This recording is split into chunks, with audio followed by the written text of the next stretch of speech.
In today's video, I'm going to teach you how to create columns in Squarespace. If you're building a page and want text, images, or buttons to sit side by side, you don't need a special column widget. Squarespace uses blocks you can place next to each other to form columns. Start by opening the page in edit mode so you can work inside a section. First, click Add Block. This opens the block library, which is where you'll find everything you can place on the page. For this demo, we'll use text since it's the easiest way to see the column layout, but the exact same approach works with images, videos, and more. Choose text, and a new text block appears on your page. Type a short heading or a sentence so you can spot it easily.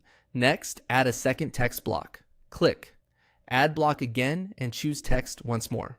Now, you should see two separate text blocks stacked on top of each other. Don't worry that they're vertical for now. We're about to place them side by side. To create the columns, click and drag the second text block.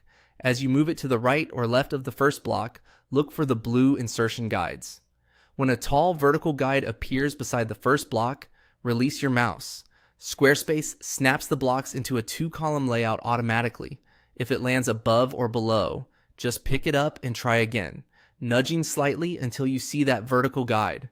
With the two text blocks next to each other, adjust the balance between them. Hover near the seam where the blocks meet to reveal the resize handle, then click and drag left or right. This lets you fine-tune the column widths so your content feels balanced. You can make them equal or give one side more room if it has longer text. A few helpful tips as you refine the layout.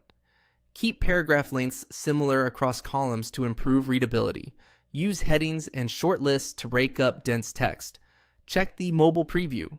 On small screens, Squarespace stacks columns automatically, so make sure each column still reads well on its own. And remember, you can always rearrange blocks the same way if you change your mind about the order. Take a moment to preview your page on desktop and mobile to confirm spacing and alignment look the way you expect. Small tweaks to text size or padding within your section can make a big difference in how polished the columns appear. That's it. You've created clean, flexible columns using standard blocks in Squarespace. Thanks for watching and happy building.